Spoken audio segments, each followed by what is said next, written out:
Jannat, do'zax haqida gapirsa, insonda aqliga sig'maydi. Siz o'ylab ko'ring. Sizga beriladigan hur ayinning ovozi musiqa bo'lsa, kulasizlar-a?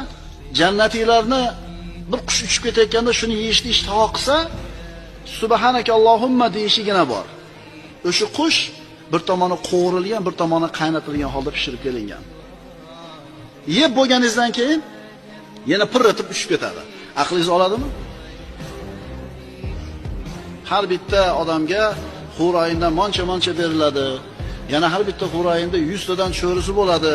Ularda hammasini shu sohibini haqqi bo'ladi desa, sahobalar yo Rasululloh, kuchimiz yetamikin deyishgan ekan. Har bitta erkakda u kunda 100 ta erkakda quvvati bo'ladi dedilar Rasululloh. Aqlingiz oladimi bularni? Aqlimiz olmaydi. Lekin u xabar olib kelayotgan zot Muhammad Mustafa sallallohu alayhi vasallam Alloh tomonidan olib kelgan xabarlarni sodiq deb qabul qilar ekan.